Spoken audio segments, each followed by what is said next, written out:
Bentar, kamu sadar gak? Polisi larang demo pakai aturan yang bahkan gak punya sanksi hukum. Terus kenapa masih dituruti? Bakom ya? Ya, Berarti kalau gitu ini corong bicara pemerintah dan berarti tadi pemerintah mengakui bahwa dasar keputusan untuk melarang mahasiswa aksi di Bundaran HI di titik yang sudah kami beritahukan dari jauh-jauh hari adalah diskresi dari aparat berarti Mas ya?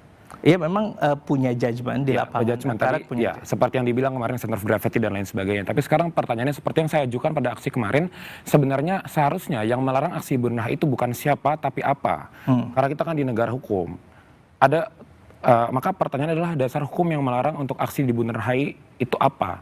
Sudah ada komentar dari beberapa dosen hukum, sudah beberapa komentar dari beberapa lembaga-lembaga yang sebenarnya mengatakan bahwa tidak ada pelarangan untuk melakukan aksi di Bundaran HI.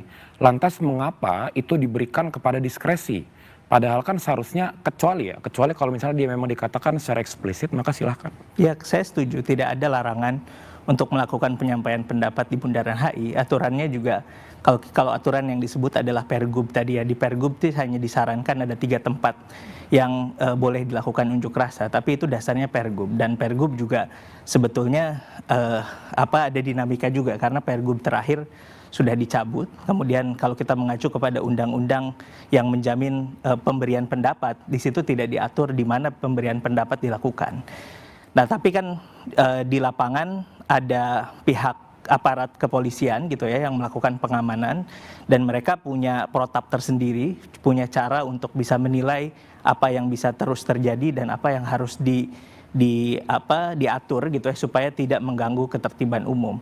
Nah, di situ saya kira tidak ada pernyataan juga dari pihak kepolisian untuk mengatakan tidak boleh melakukan pemberian pendapat atau penyampaian pendapat. Ada Mas, 232 kata Kapolresnya kali mungkin Ya, 232 itu 232, tapi di 232 itu tidak memiliki sanksi, maka secara hukum dia tidak punya kemampuan eksekutorial.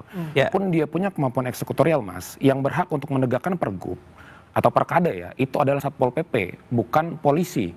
Maka buktikanlah bahwa ada koordinasi langsung mana Pol PP-nya di lapangan, mana permintaan dari gubernur untuk mengerahkan Polri dan juga TNI ya di lapangan tersebut, apa itu yang perlu dibuktikan.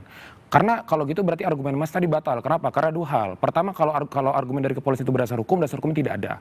Kedua, kalau misalnya argumen kepolisian tidak berdasar hukum, maka dia tidak berhak menjadi alat negara.